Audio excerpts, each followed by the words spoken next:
Hello সুপ্রিয় দ্বাদশ শ্রেণীর শিক্ষার্থী বন্ধুরা, তোমাদের প্রত্যেককে স্বাগত জানাচ্ছি তোমাদের প্রিয় ইউটিউব চ্যানেল লাভ ফর নলেজের পক্ষ থেকে। তো সুপ্রিয় বন্ধুরা, আজকে তোমাদের সঙ্গে যে বিষয়টি নিয়ে আলোচনা করব সেটি হচ্ছে তোমাদের দ্বাদশ শ্রেণীর তৃতীয় সেমিস্টারের এই যে কলা বিভাগের প্রশ্ন বিচিত্রা দেখতে পাচ্ছ রায় ও মার্টিনের, এই বই থেকে তোমাদের ইংলিশের যে একটি অতি গুরুত্বপূর্ণ অটোবায়োগ্রাফিক্যাল স্কেচ রয়েছে স্ট্রং রুটস, যেটি হচ্ছে ডক্টর APJ আব্দুল কালামের লেখা, সেই স্ট্রং রুটস থেকে এই বইয়ের স্ক্যানার প্লাস সাজেশন পার্টে যে প্রশ্নগুলো রয়েছে তার সলিউশন নিয়ে আলোচনা করব। তো তোমরা যারা বইটি কিনেছো তারা এর উত্তরগুলো আমাদের এই আলোচনা পর্বে দেখে নাও, আর যারা বইটি কেনোনি তারাও কিন্তু এই আলোচনাটি দেখতে পারো, কারণ তোমার স্ট্রং রুটসটা পড়া হয়ে গেলে তুমি কেবলমাত্র আমাদের এই আলোচনা প্রশ্ন উত্তরের যে আলোচনা এটা তুমি দেখো ভিডিওটা, তাহলে কিন্তু বিভিন্ন প্রশ্ন উত্তর তুমি কিন্তু আমাদের সাথে সাথে প্র্যাকটিস করতে পারবে। তো শুরু করছি আজকের আলোচনা পর্ব। আমরা সরাসরি চলে যাচ্ছি ইংলিশের যে স্ক্যানার প্লাস সায়েন্টিফিক সাজেশান রয়েছে স্ট্রং রুটসের উপর, যেখানে প্রশ্নগুলো সেট করা হয়েছে। পেজ নাম্বার আমি চলে যাচ্ছি 138-এ রয়েছে তোমাদের এই যে প্রশ্নগুলো সেট করা হয়েছে স্ট্রং রুটস থেকে। 138 নম্বর পেজ, 39 নম্বর পেজে রয়েছে। তো চলো শুরু করছি আজকের আলোচনা। তো প্রথম প্রশ্ন যেটা রয়েছে দেখো বন্ধুরা, the father of Abdul Kalam got up from bed at, চারটা অপশান রয়েছে আমি বলছি। প্রথম প্রশ্ন বলছে the father of Abdul Kalam got up from bed at, অর্থাৎ আব্দুল কালামের বাবা কখন ঘুম থেকে উঠতেন? 7 AM, 5 AM, 9 AM, 4 AM। তাহলে এখানে উত্তর কোনটা হবে? অবশ্যই উত্তর কিন্তু হবে 4 AM, অর্থাৎ অপশান ডিতে রয়েছে 4 AM, এটাই উত্তর হবে। চলে যাচ্ছি পরবর্তী প্রশ্নতে। আমার সাথে সাথে তোমরাও কিন্তু গেস করার চেষ্টা করবে প্রশ্নর অপশানগুলো বলার পর। পরের প্রশ্ন, the priest of the Rameswaram temple watch, অর্থাৎ রামেশ্বরম টেম্পুলের, অর্থাৎ রামেশ্বরমে একটা শিব মন্দির ছিল। আমরা আমাদের যে অটোবায়োগ্রাফিক্যাল স্কেচ স্ট্রং রুটসে আমরা দেখেছি যে ওখানে রামেশ্বরমটা ফেমাস ছিল কিসের জন্য? শিবা টেম্পুলের জন্য। তো the priest of the Rameswaram temple watch, অর্থাৎ রামেশ্বরম টেম্পুলের পুরোহিত কে ছিলেন? এখানে বলছে পণ্ডিত রামদেব, তারপর বলেছে গুরুনাথ সিং, তারপর বলেছে বিজয় কুমার, তারপর বলেছে পক্ষী লক্ষ্মণা শাস্ত্রী। তাহলে উত্তর হয়ে যাবে কিন্তু পক্ষী লক্ষ্মণা শাস্ত্রী। আমরা জানতে পারবো ওখানে যে Pakshi Lakshmana Sastry the high priest of Rameswaram temple, যিনি রামেশ্বরম টেম্পুলের উচ্চপদস্থ পুরোহিত ছিলেন। তিনি একাধারে রামেশ্বরম টেম্পুলের একজন পুরোহিত ছিলেন এবং তার সঙ্গে সঙ্গে তিনি কালামের বাবার একজন অন্তরঙ্গ বন্ধু ছিলেন, কাছের বন্ধু ছিলেন। আমরা ওই অটোবায়োগ্রাফিক্যাল যে স্কেচ ওখানে কিন্তু জেনেছি। ঠিক আছে, ওখানে এরকম একটা লাইন ছিল, the high priest of Rameswaram temple Pakshi Lakshmana Shastri was a very close friend of my father, অর্থাৎ হাই প্রিস্ট যিনি উচ্চপদস্থ পুরোহিত ছিলেন, যার নাম ছিল পক্ষী লক্ষ্মণা শাস্ত্রী, তিনি হচ্ছেন আমার বাবার একজন খুব কাছের বন্ধু ছিলেন। ওকে, চলে যাব পরবর্তী যে প্রশ্নটি রয়েছে। The Rameswaram temple is about 5, 8, 10, 15 minute walk from Kalam's house. তাহলে কোনটা উত্তর হতে পারে? The Rameswaram temple is about 5, 8, 10, 15। তাহলে কোনটা উত্তর হবে? তোমরা একটু গেস করো। অবশ্যই এক্ষেত্রে উত্তর হবে 10 minute walk from Kalam's house, অর্থাৎ রামেশ্বরম টেম্পুলের দূরত্ব কালামের বাড়ি থেকে 10 মিনিটের হাঁটা পথ ছিল। চলে যাব পরবর্তী প্রশ্নতে। পরবর্তী প্রশ্নতে বলা হয়েছে কালামস ফাদার অ্যাভয়েডেড, অর্থাৎ কালামের বাবা এড়িয়ে চলতেন। তাহলে কি অ্যাভয়েড করে চলতেন? এখানে বলছে ক্রাউডেড প্লেস, তারপর বলছে ন্যাস্টি পিপুল, তারপর বলছে লেট রাইজিং, এবং অপশান ডিতে বলেছে all inessential comforts and luxuries in his daily life. তাহলে এক্ষেত্রে কোনটা উত্তর হতে পারে? অবশ্যই কিন্তু উত্তর হবে কালামস ফাদার অ্যাভয়েডেড, কালামের বাবা এড়িয়ে চলতেন অল ইনএসেন্সিয়াল কমফোর্টস, সমস্ত অপ্রয়োজনীয় বিলাসিতাগুলোকে, অ্যান্ড লাক্সারিজ মানে কমফোর্টস মানে স্বাচ্ছন্দ্যকে, অ্যান্ড লাক্সারিজ মানে কি বিলাসিতাগুলোকে, ইন হিজ ডেলি লাইফ তার প্রাত্যহিক জীবনে। ওকে, তাহলে আমরা এটা উত্তর পেয়ে গেলাম। এই প্রশ্নটি বিভিন্ন বিগত সালের এক্সামে এসেছিল।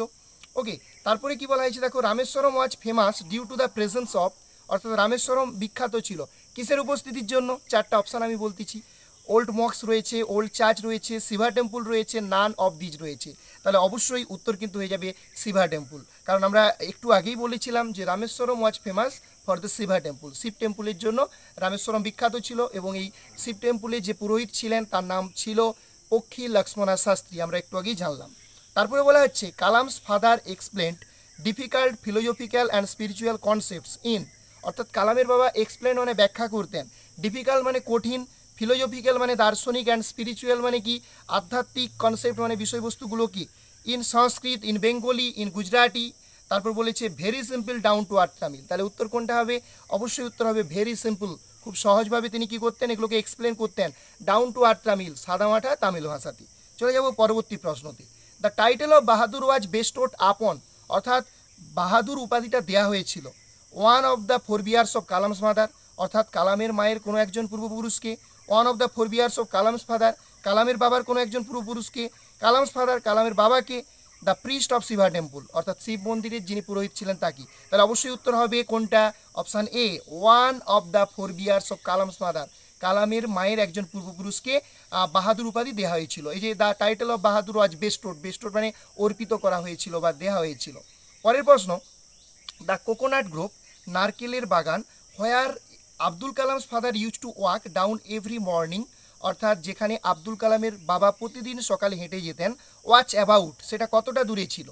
প্রথম অপশানে বলেছে 1.5 মাইলস, তারপরে বলেছে 3 মাইলস, তারপরে বলেছে 4 মাইলস, তারপর বলেছে 4.5 মাইলস। তাহলে কোনটা উত্তর হবে এক্ষেত্রে, অবশ্যই 4 মাইলস, অর্থাৎ অপশান সি হবে। অর্থাৎ কোকোনাট গ্রোভটা কালামের বাড়ি থেকে অ্যাবাউট 4 মাইলস, 4 মাইল মতো পথ ছিল হেঁটে। তারপরের প্রশ্ন কি বলেছে দেখো, according to Jainul Abdin when one pray, অর্থাৎ অ্যাকর্ডিং টু জৈনুল আবদিন, জৈনুল আবদিনের মত অনুযায়ী। আচ্ছা, জৈনুল আবদিনটাকে, কালামের বাবার নাম ছিল জৈনুল আবদিন, ওকে, এবং তার মায়ের নাম ছিল আসিয়াম্মা। তো অ্যাকর্ডিং টু জৈনুল আবদিন, জৈনুল আবদিনের মত অনুযায়ী, হোয়েন ওয়ান প্রে, যখন একজন প্রার্থনা করে, he can control demonic forces, he serves for people, he transcends his body and become a part of the cosmos, he can get opportunities for introspection. তাহলে অবশ্যই এক্ষেত্রে উত্তর হবে option C, he transcend his body and become a part of the cosmos. বলছে according to Kalam's father when one praise, যখন একজন প্রার্থনা করেন, হি ট্রান্সেন্ড হিজ বডি, তিনি তার শরীরটাকে ছাড়িয়ে যান, and become a part of the Cosmos, এই বিশ্বব্রহ্মাণ্ডের একটা অংশে পরিণত হন। ওকে, পরের প্রশ্ন, 10 নম্বর প্রশ্ন, doctor APJ Abdul Kalam was born in the town of Indore, Rameswaram, Malgudi, Kochi. তাহলে কোনটা উত্তর হবে, অবশ্যই এক্ষেত্রে উত্তর হবে রামেশ্বরম। ঠিক আছে, কারণ প্রথম লাইনেই আমরা দেখেছিলাম যে লেখা ছিল I was born in to a middle class Tamil family in the island town of Rameswaram. তাহলে টাউনটার নাম কী ছিল, সিটিটার নাম কী ছিল, টাউনটার নাম ছিল রামেশ্বরম। চলে যাচ্ছি পরবর্তী প্রশ্নতে। According to doctor APJ Abdul Kalam's father, অর্থাৎ ডক্টর এপিজে আব্দুল কালামের বাবার মত অনুযায়ী, অ্যাডভার্সিটি অলওয়েজ প্রেজেন্টস, অর্থাৎ প্রতিকূল অবস্থা সর্বদা প্রেজেন্ট মানে কি উপস্থাপিত করে, কি উপস্থাপিত করে, তারপর অপশানগুলো পড়তেছি, প্রবলেমস, তারপর বলছে 1 নম্বর অপশানে, বিতে বলেছে অপরচুনিটিজ ফর ইন্ট্রোস্পেকশন, সিতে বলেছে সাফারিং, ডিতে বলেছে জাজমেন্ট। তাহলে উত্তর হবে কিন্তু অপরচুনিটিজ ফর ইন্ট্রোস্পেকশন, কারণ খুব সুন্দর লাইনটি লেখা ছিল ওখানে, adversity always presents opportunities for introspection. আচ্ছা, ইন্ট্রোস্পেকশন মানে কি, ইন্ট্রোস্পেকশন মানে হচ্ছে সেলফ রিয়ালাইজেশন, আত্মদর্শন, অন্তদর্শন, অর্থাৎ অ্যাডভার্সিটি অলওয়েজ প্রেজেন্ট, প্রতিকূল অবস্থা সর্বদা একটা সুযোগ এনে দেয় ফর ইন্ট্রোস্পেকশন, নিজেকে দর্শনের, আত্মদর্শনের। ওকে, তাহলে এখানে কিন্তু উত্তর হয়ে যাবে অপরচুনিটিজ ফর ইন্ট্রোস্পেকশন। ইন্ট্রোস্পেকশনের নিয়ারেস্ট মিনিং হচ্ছে সেলফ রিয়ালাইজেশন। ওকে, চলে যাব পরবর্তী প্রশ্নটি। Kalam describe his appearance as, 1 নম্বর option, a short boy with rather undistinguished looks, a tall and handsome boy, a tall and lean boy, a short and fatty boy. তাহলে এক্ষেত্রে কোনটা উত্তর হবে, Kalam's describe his appearance a short boy with rather undistinguished looks, এইভাবে তিনি তার অ্যাপিয়ারেন্সটাকে কী করেছিলেন, বর্ণনা করেছিলেন। পরের যে প্রশ্নটি রয়েছে 13 নম্বর, Kalam's father have an ideal helmet, অর্থাৎ কালামের বাবার একজন আদর্শ সহধর্মিনী বা হেলমেট ছিলেন, সাহায্যকারী ছিলেন, তো তার নাম কি হবে, তিনি কে ছিলেন। 1 নম্বর অপশানে বলেছে কালামস ব্রাদার, 2 নম্বর অপশানে বলেছে কালাম, 3 নম্বর অপশানে বলেছে কালামস মাদার, 4 নম্বর অপশানে বলেছে কালামস আঙ্কেল। তাহলে এক্ষেত্রে কোনটা উত্তর হবে, অবশ্যই উত্তর হবে কালামস মাদার, যার নাম কি ছিল, একটু আগেই বলেছিলাম আসিয়াম্মা, ইনি ছিলেন কালামের বাবার একজন আইডিয়াল হেলমেট। ওকে, তারপরের প্রশ্ন কি বলা হয়েছে দেখো, 14 নম্বর প্রশ্ন, Kalam's ancestral house was built in, কালামের পৈতৃক বাড়িটা বানানো হয়েছিল। আচ্ছা, কখন বানানো হয়েছিল, এখানে বলছে mid 19th century, late 19th century, তারপর early 20th century, early 19th century. তাহলে কোনটা উত্তর হবে, অবশ্যই মিড 19th সেঞ্চুরি, কারণ আমাদের ওই গদ্যে লেখা ছিল যে Kalam's ancestral house was build in the middle of the 19th century. তাহলে middle of the 19th century মানে কি, মিড 19th সেঞ্চুরি হবে। ওকে, তারপরের প্রশ্ন উত্তরে আমরা চলে যাচ্ছি। পরের প্রশ্ন বলেছি, আ very close friend of Abdul Kalam's father was, অর্থাৎ আব্দুল কালামের বাবার একজন কাছের বন্ধু ছিলেন আ হাবিলদার চরণ দাস, তারপর বলছে আ শপকিপার মোহনলাল, তারপর the high priest of Rameswaram temple Pakshi Lakshmana Shastri, তারপর বলছে আ ফরচুন টেলার জিমি। তাহলে অবশ্যই এখানে উত্তর কী হবে? The high priest of Rameswaram temple Pakshi Lakshmana Shastri. আমরা একটু আগেই বলেছিলাম যে এই লাইনটা বলেছিলাম, the high priest of Rameswaram temple Pakshi Lakshmana Shastri was a very close friend of my father. এই কথাটা কে বলেছিলেন? ডক্টর কালাম বলেছিলেন। ওকে, তারপরের প্রশ্নতে আমরা চলে যাব। Doctor Kalam lived on the dash street বলেছে, তো মুসলিম স্ট্রিট, তারপর বলছে মৌসোলিয়াম স্ট্রিট, মক স্ট্রিট, তারপর মনুমেন্ট স্ট্রিট। তাহলে উত্তর কী হবে? মক স্ট্রিট, কারণ আমরা যে স্ট্রিটটার কথা পাই সেটার নাম ছিল মক স্ট্রিট। ওকে, তারপরে কি বলা হয়েছে দেখো, জৈনুল আবদিন পজেট, জৈনুল আবদিন সরবরাহ করেছিলেন ancestral property great innate wisdom. 1 নম্বর অপশানে বলেছে অ্যানসেস্ট্রাল প্রপার্টি, পৈতৃক যে সম্পত্তি সেগুলো, great innate wisdom and a true generosity of spirit, অর্থাৎ গ্রেট মানে মহান, ইনেট মানে সহজাত, উইজডম মানে জ্ঞান, and a true generosity of spirit, এবং একটা প্রকৃত মহানুভবতা। আচ্ছা, অপশন সিতে বলেছে ল্যাঙ্গুয়েজ প্রফিসিয়েন্সি, অপশন ডিতে বলেছে স্পিরিচুয়াল পাওয়ার। তাহলে অবশ্যই উত্তর কী হবে? Jainul Abdeen possessed great innate wisdom and a true generosity of spirit. ওখানে বলা ছিল, কালাম বলেছিলেন, my father Jainul Abdeen had neither much formal education but not much wealth, but he possessed great innate wisdom and true generosity of spirit. তাহলে এই লাইনটা কিন্তু ওখানে বলা ছিল যে my father Jainul Abdeen had neither much formal education nor much wealth, but he possessed great innate wisdom and a true generosity of spirit. Okay, চলে যাচ্ছি পরবর্তী প্রশ্নতে। তো পরবর্তী প্রশ্ন কি রয়েছে দেখো, তাহলে এটা উত্তর হচ্ছে great innate wisdom and a true generosity of spirit. The language in which the prayer were chanted in the মক্স ওয়াচ, কোন ভাষাতে প্রার্থনাটা চন্টেড মানে কি উচ্চারণ করা হতো, ইন দ্য মক্স মানে কি ওই মসজিদে, বলছে হিন্দি, উর্দু, বেঙ্গলি, আরবিক। তাহলে উত্তর কী হবে এক্ষেত্রে? অবশ্যই উত্তর হবে আরবিক ভাষাতে। ওকে, তারপরে কি বলা হচ্ছে, Kalam's ancestral house watch made of, কালামের পৈতৃক বাড়িটা ওয়াচ মেড অফ মানে তৈরি হয়েছিল, কি দিয়ে তৈরি হয়েছিল? অপশানগুলো বলি, limestone and brick, cement and brick, মাড and brick, bamboo and tin set. তাহলে উত্তর কী হবে? লাইমস্টোন অ্যান্ড ব্রিক হবে। পরবর্তী প্রশ্ন দেখো, ডায়াগ্রাম দেখে তোমাকে এই প্রশ্নটা করতে হবে। See the diagram on the right hand side and choose the correct option to fill in the given space. তো আমি ডায়াগ্রামটা দেখানোর চেষ্টা করতেছি, দেখতে পাচ্ছ কিনা আমি বুঝতে পারছি না ঠিক, তাও আমি দেখানোর চেষ্টা করছি। তো ডায়াগ্রামটা একটু দেখে নাও তোমরা, ডায়াগ্রামটা আমি দেখানোর চেষ্টা করছি। এই পেজে রয়েছে ডায়াগ্রামটা, আশা করি দেখতে পাচ্ছ ডায়াগ্রামটা। ওকে, এবার আমি প্রশ্নটা বলতেছি দেখো।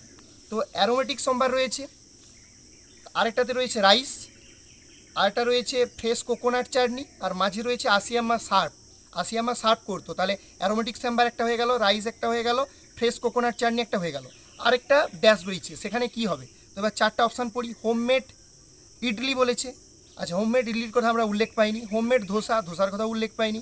হোমমেড পিকল, হোমমেড মিন্ট চাটনির কথা আমরা উল্লেখ পাইনি। তাহলে উত্তর হবে হোমমেড পিকল, আমরা এটা কিন্তু উল্লেখ পেয়েছিলাম। তাহলে যেখানে জিজ্ঞাসা চিহ্নটা ছিল ওখানে হোমমেড পিকল হবে। তারপরে pick out the correct alternative, তো এখানে কোনটা সঠিক? তোমাদের এখানে 3টা অপশান দেওয়া হয়েছে, একটা প্রথমে একটা লাইন বলা হয়েছে, তারপর 3টে অপশান দেওয়া হয়েছে, কোন অপশানগুলো সঠিক সেটা বলতে হবে।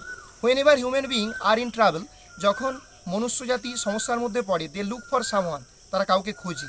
ঠিক আছে, প্রথম পয়েন্টে বলা হয়েছে this is a natural reaction, এটা একটা স্বাভাবিক প্রতিক্রিয়া। হ্যাঁ, অবশ্যই এটা ঠিক হবে, এটা স্বাভাবিক প্রতিক্রিয়া। They want somebody to help them out, অর্থাৎ তারা কাউকে চায় যারা তাদেরকে কী করবে? সাহায্য করবে, এটাও ঠিক হবে।